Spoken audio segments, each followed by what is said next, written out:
YouTube, welcome back to my channel. I'm your host TKK and we are back with another video, guys. Man, listen, I've been really anticipating making this video. I just want to have a global conversation about the LG C4. And I really played around with a couple of different ideas as to how I wanted to produce this content. For the most part, we're going to be sitting at the desk talking. I want to answer some questions, so let me set you up for the expectations. We're going to be answering some of the questions in the comment of my previous video about the C4, which I do have that white OLED right on the desk over there behind me. I did my unboxing, my initial impressions, my setup of the TV, and I took my time to create that content. I tried to be as on purpose as possible with delivering you like my own style of how I like to shoot videos, okay? So we didn't deep dive into everything, but we will, okay?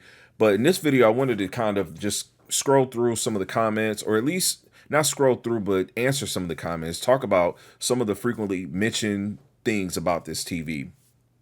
As well as I kind of played around with the idea of making some content around like glare, right? So just kind of piggying back off the prior TV that we've discussed on my channel, which was the Samsung S95D.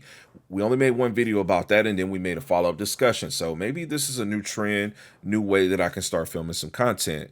So I sat at the C4 yesterday and was making content. I'm in the process of shooting some content around the ultra wide functionality with the TV. It's not something that a lot of people cover. Again, a lot of YouTubers don't cover PC centric like content with these TVs, and that's totally fine. But it's something that I always looked at and was like, this is something I'm going to do. So I've kind of filled that gap, and I see more people are getting into posting things around PCs and such like that with the TVs because they're trying to cater to that market.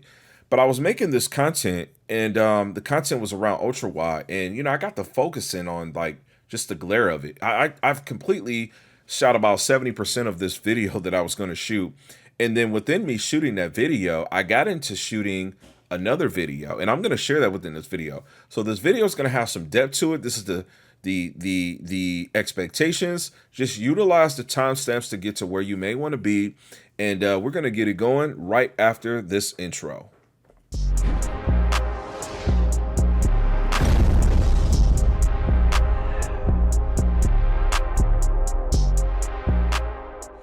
All right, guys, so welcome back to the channel, man. First, I think I want to just start off by addressing a couple of different comments or things that I've seen mentioned on my my channel with my review of the C4, as well as some content I've seen, just kind of like across YouTube, different things that, people, questions that might be asked and suggestions and mentions and things of that sort. So let's just iron some things out, right? Again, timestamps in the description for talking points. My C2 is in a 42 inch. I mean, pretty small there if you haven't seen the review of it. I'm pretty on purpose when I buy things, and I use the term on purpose because like it's like meticulously done and how it's supposed to be for me. So 42 inch for me opens up the conversation piece around gaming. It's for me gaming. I'm not really even focused as much on productivity. I'll be as productive as doing maybe a video edit, maybe a Photoshop, render or modification of some kind. But for the most part, it's all about gaming. The TV offers me, as I said, a level of brightness that I think is adequate for 42 inch. For as far as that you would set to get optimal performance and enjoyment out of a 42 inch, I think the TV is plenty bright, okay? Add to the fact that it does operate with a higher refresh rate. This is a first for LG, coming out the gate doing 144 hertz. So just great raw low latency with a high refresh rate if you have the hardware to support and to pair it with that. So just really good option there. In terms of sound, the TV sounds pretty good. Now, I've made it clear that I don't listen to a lot of audio from TVs. My two main setups in here and in my living room are going to both have receivers with some dedicated separates, okay? That's kind of going to change. I think I can dial back using a receiver in here, and I can get the equipment that I have in this room probably put in another place in my home so I can start listening to vinyls and things like that. I just don't really think I need that. So the sound is good enough. especially with the AI enhancement for the content creating and the gaming primarily. It'd be like 80% gaming, right? So I think it's pretty good there. Again, being at a 42-inch, if you're using this on the desk, you probably already have some type of desktop speakers that you're invested in. But if you're not, the audio is pretty good on this TV.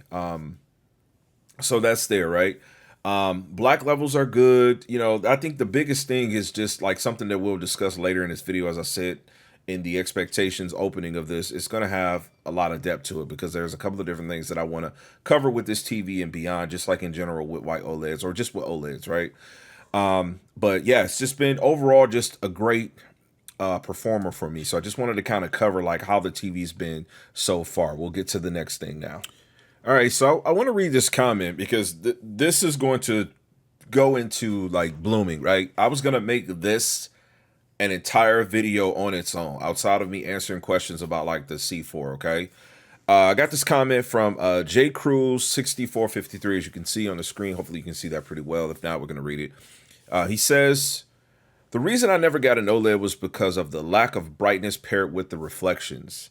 He says, I have garage windows behind my couch, and I needed a brighter TV to counter all the light. He says, now I can have an OLED, which won't have blooming at night, and I can still watch at 5 or 6 p.m. when the sun is still out. Now, this is him talking about another discussional video that I had. That video titled Samsung S95D 2024 QD OLED 24 hours later. As you can see, my reply to him was, man, let me get your permission. I mean, I'll do what I want to do on my channel. Like, it is a dictatorship, but I do try to, you know, be thoughtful about, you know, pointing out a person's comment. So I say, hey, man, you mind if I do, you know, a video on it? His comment aligned with the video I said I was making earlier, and I'm going to show you that clip in a second. We'll try to get that content fused in here. And he says, sure, man, great video. All right, so with that being said, right, we're talking about, in my opinion, the biggest opportunity with OLED TVs. Now, this kind of goes back to me. Again, this was going to be a video all in its own, to my S95D video, where I totally get, because I've had great dialogue, I get the points that people are making around the S95D matte finish not being the best representation of picture quality.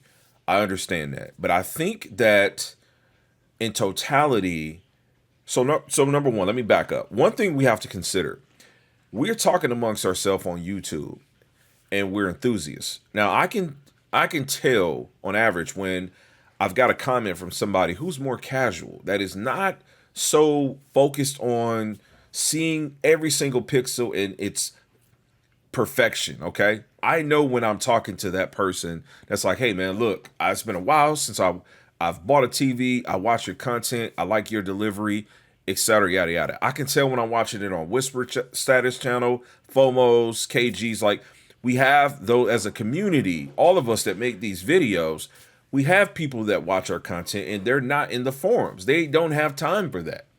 So for those people, the S95D is absolutely perfect. And what Samsung has done, in my opinion, right, they've put the best TV that they have, that's an OLED, and they've given it the best screen to appeal to the general public. That means the people that would buy the TV more. I don't think that people are understanding that. If you don't like the S95D, it's totally fine. Guess what? You can get the S90D.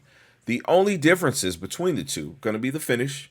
The HDR Pro that's on the S95D, that's not going to be present on the S90D.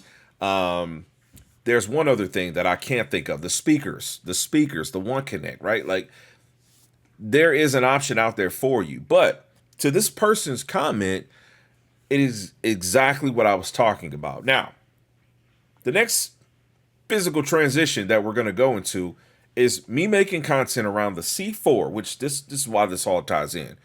And within me making content on it, I just caught this really bad glare, okay?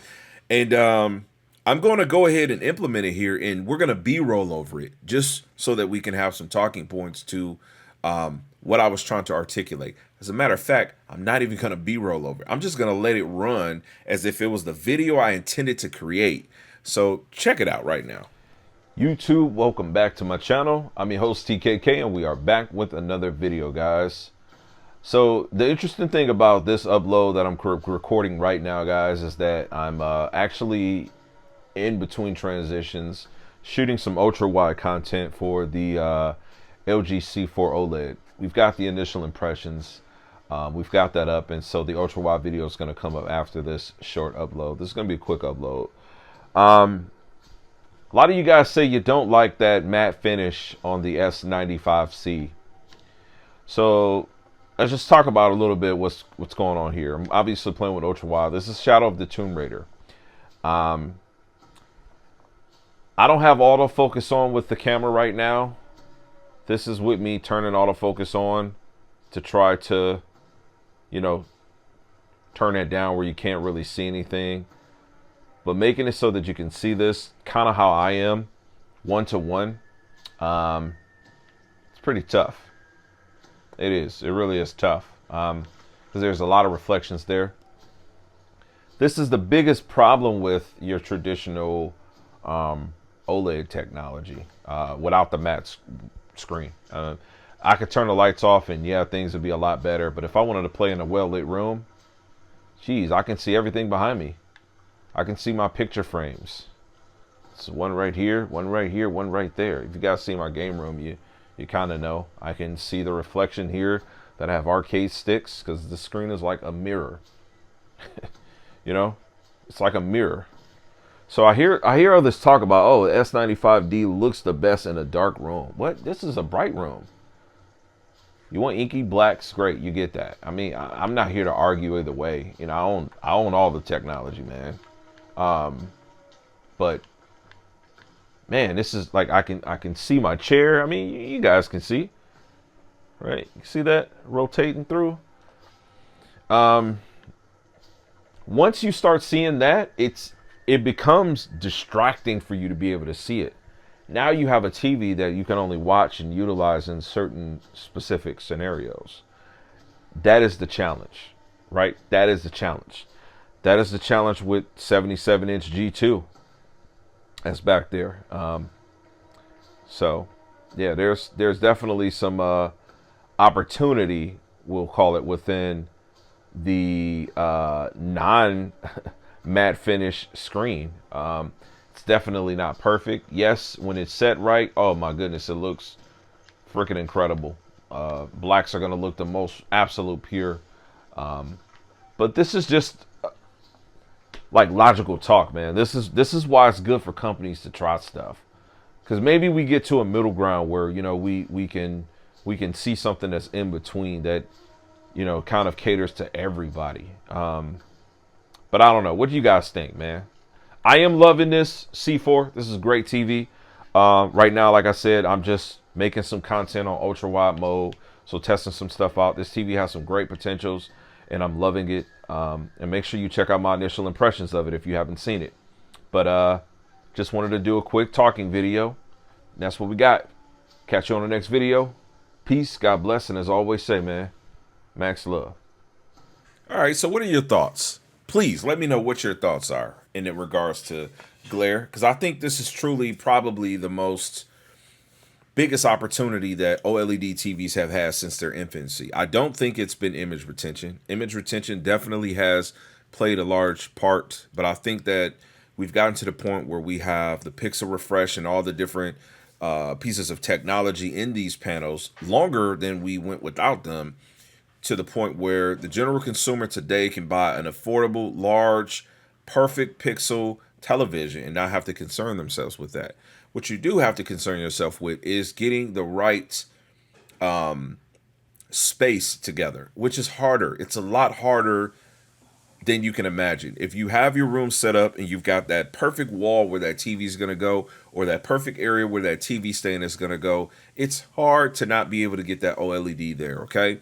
The biggest opportunity that I find, the biggest challenge, let me back up. The biggest challenge that I've had with an OLED is that, and this is something that everybody won't understand unless you've actually watched it. If you get to the point where you're watching that content, right, and then you get, let's say, a really black scene, and you know you start to see the reflections, you now have to focus on not seeing the reflections. So it's almost like you have to do extra work, right? You're trying to enjoy the content, and it's just an annoyance to a degree, to a very high degree, where you have to kind of watch the TV and you have to focus on not seeing what you've seen by way of a reflection. Now, this could be if you're watching in the daytime, or if you're nighttime, you got like some light or some kind of anything random.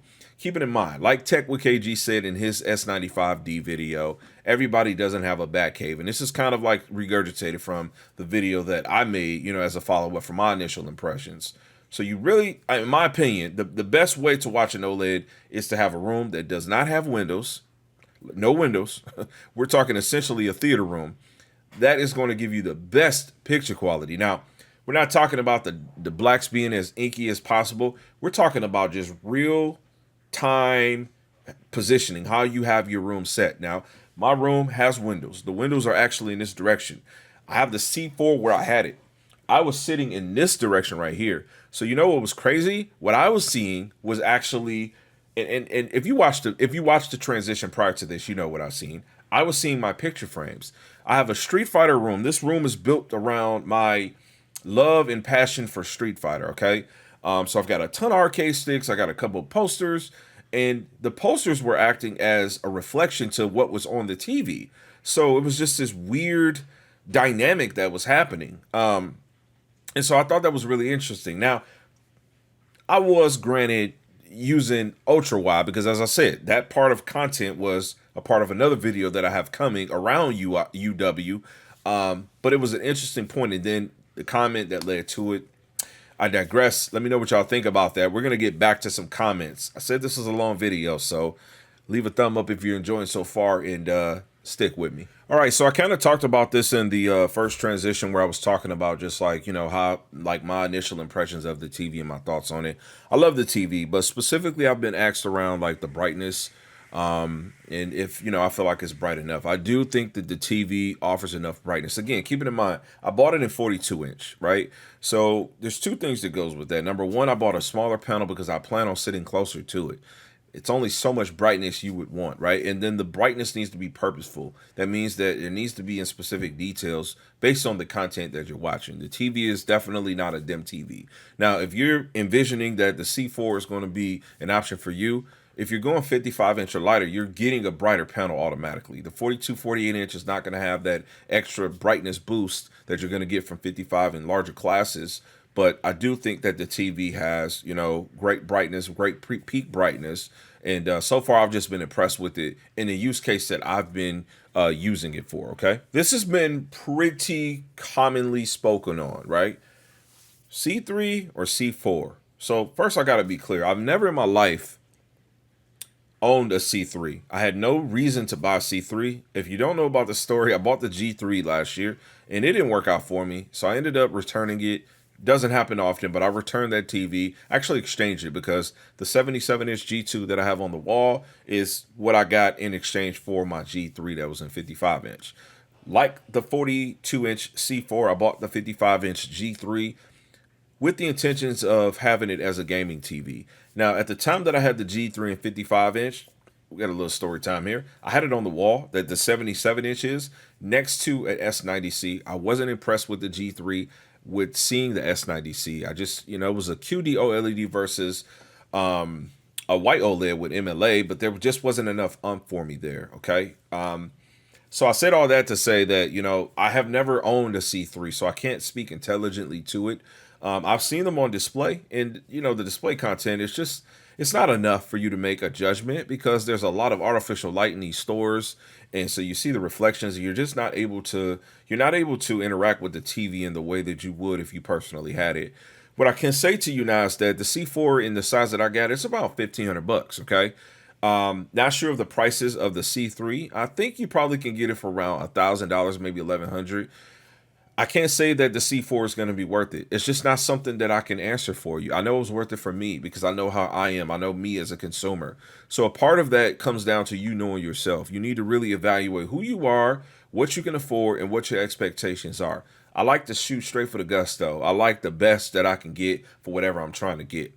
There's currently not another 42-inch that I would gravitate towards getting right now. In the Samsung options, though I did see them at CES, There's nothing about them that made me feel like I gotta have one of those. So the C4 kind of gives me what I need to get, right? Now keep it in mind, 2 years ago, with me having A95K, with me having S95B, with me having 48-inch A90K, and a slew of monitors that I got that year, the LG C2 was my favorite TV because I was using it for gaming. I went 55-inch and it was on the desk, and that content is on my channel if you want to see how that journey went, right? I think we've gotten better at covering TVs. We got better at our talking points, though this is something I've been doing for a long time from a consumer perspective. The C4 definitely is the right option for me. It's the TV that I bought for my collection. I didn't buy it to review it, to get rid of it. It is really something that I'm happy with. So I'm happy with my purchase. Last year, I didn't want anything to do with the C3. And this year, I wanted something to do with the C4 in the size that I got it in. So hopefully that answers that question. I don't own the TV, so I can't tell you. I can just tell you that you need to dig deep into you and what you expect. Do a little bit of research on who has both TVs or who has reviewed both TVs. Look at the spec sheet and ask yourself, is it worth $500? Maybe the C4 is the better option for you. How about you just wait until the C4 goes cheaper and it's on sale and get the new? I don't understand why anybody would want to buy the old. I totally get saving a couple bucks, saving a couple $100 or whatever, but I feel like if you've waited long enough for the then new TV, the was new TV to become dated, right, and replaced by a newer model, and for it to be cheaper, why not just wait a little bit longer for the new? And at that point, if you continue on with that, you're always going to be waiting. I'm going for the new shit. That's just how I am, though. So hopefully that answers that question. All right, so this comment threw me for a loop. This is in my C4 video, and it's one of the first comments I've seen. It's from Michael McGee, 5932. And, I took nothing personal with it, but I did give a response. We're going to read this thing. So he said, it's a couple of different things. He had like 4 different things, right? One, he wanted to know, is the SDR game mode dim? So no, this kind of talks about me saying the brightness was good. And in my initial impressions, I said the brightness was good. I also covered Street Fighter 6, right?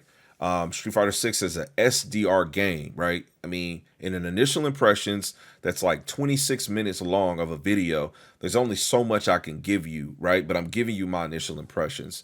So I was already on purpose with how I delivered and executed that. I knew people were going to know my thoughts on SDR and HDR. So I gave you Destiny, I gave you Resident Evil 6, and I gave you Street Fighter. And there was literature, information within that a lot of people don't cover because a lot of people don't know. I used to play Street Fighter at a professional level. I played competitions, I traveled different states, things like that. And so it was something I got busy with. So the gaming piece of this, I feel like in such an element talking about it the way that I did. So that answers that. The brightness on the TV is just good. SDR, HDR, otherwise, right? Number 2 was how does the game mode compare to the C3? Again, piggybacks off the prior transition. Never owned a C3. Couldn't tell you. LG TVs have been flawless since the C9. Let me tell you, since the C9, if you've got an OLED TV, and for gaming, you got to figure it out. You did the right thing. If you got a C9, CX, C1, 2, 3, 4, you're all good. I can only imagine. Nothing wrong with the C3 from gaming. I don't have to actually own it to know that much. Number 3, do you prefer this 42-inch C4 over the other white OLED models that you have tried so far? Well, different question, right? So 42-inch, let's just go back to the history. I've had pretty much every size outside of an 83-inch, okay? I've had the 42-inch, the 48-inch from different manufacturers. This is my first 42. C1, when that came out, I bought 3 of those. I had 2 48 inches and 171. CX, C9, those were 65s. Everything else was 65, all the way back from 1080p models. Let me see. Yeah, I mean, do I enjoy it more? I can't say I do. This is why I'm going to have some comparison content with my C2 versus the C4, because I got the C2 as a gaming TV, 55-inch, C4, 42-inch. Right now, I think this is a sweet spot for me just because I'm accustomed to, like right now, my desk, I'm sitting at a 32-inch QD OLED. And so I love what I'm getting from the 42-inch, okay? So that hopefully that answers that. This number 4 is where he kind of went in. And, I don't know what I'm going to coin this particular timestamp, but let's give it a try. He says, talk about the new built-in HDR tone mapping feature where you can adjust 1000, 4000, 10,000 nit content. I can't see what you see with your camera through YouTube on my television. Tell us about the in detail. Don't just play the same content and think we know the difference. Respectfully, he said, I need more details. I didn't learn anything new watching this. He said, not trying to be rude, just giving my feedback. If the intention was to give your impressions, I don't think any of us know what those are. I watched the whole video, and all I got from the image, from it was that the image was purposeful, and I'm not sure why it wouldn't be intentional. What does that even mean? And I was on purpose with this because within this video I explain what on purpose means. Being on purpose is being meticulous. It's doing something for a reason. It is being intentional, okay? It's the literal same thing, right? So if I say that I'm looking at a picture and I see snow looking white, tomatoes looking red, oranges looking orange, etc., that's on purpose. That means it looks the way that I think it should look. And it's only going to be what I think because it's my initial impressions, just to break that down. And so as far as like the tone mapping and all of that, it's an initial impressions. I'm not trying to overload too much, information to you guys. Again, it took me time to make the video. The video was like 27 minutes, 26 minutes. I don't even know how long it was, right? And so I make the content. I cut down like 20 minutes of what I did make. And when I shoot my content, everything is really like one take. Like every transition is one take, one take. I don't like redoing, oh no, that didn't sound right. Because then to me, it sounds fake. And then the B-roll and voiceover, I'm only going to do that so much because I want to give you the real of what I think. Like if I'm sitting looking at something and recording and talking, I just want to be able to say, damn, this looks good. Or man, this looks like trash. If I B-roll over it, I can't give you that excitement, right? So while I appreciate the comment, and I did respond, obviously, saying that, hey, this is an initial unboxing and impressions. That's what this is. I don't think that you intended to be rude, but you did sound rude. Your comment was actually rude in the sense that you didn't listen to my expectations, because when I set you up for the video in the beginning, I told you what that was going to be. Now, outside of that, telling me what you want me to bring in the future, I'm 100% in agreement with that. I'll give you that. I'll make that content for you. But I'm not focused on these things like this 1,000, 4,000, 10,000 nit content because I bought the TV in 42-inch. It doesn't have the peak brightness of what this model can potentially do. And I'm not using this TV to watch videos. It's a gaming TV. It's a gaming TV. Again, something that I explained. So I appreciate all the comments. As I said, they lead to further content. It's just that there has to be some give and take. And if you're using the comment sections to talk to me about, like a lot of people have done in this video, hey, why don't you show this? What are your thoughts on that? Can you answer this question? Can you answer that question? I can do that. But I don't want to feel like I'm being dragged because my video didn't answer every single question that you had, right? That's what I got. Tell me guys what you think about this. Let's, like I said, man, have some comments. Let's have some discussion. Let's have some conversation because it will lead to further content being made. And I do appreciate you guys. I know this upload was pretty long. I'm going to go ahead and end this thing right now so I can get this content put together and we can get it put up and produced for you. Hopefully you enjoyed. If you do, please leave a thumb up. Like I said, discussion is most important. If you feel like being generous, go ahead and share the video, get it out. If it's not your cup of tea, maybe it's someone else's, but this is just my journey. That's a part of what this channel is about, all about TKK, me just sharing this with you. We know it's TV season and I'm gonna do the best that I can to bring you the most fire content that I can bring you, but it's got to be done my way because that's what this is. Okay, I do appreciate you guys. I hope I catch you on the next video. Peace, God bless, and as I always say, man, max love.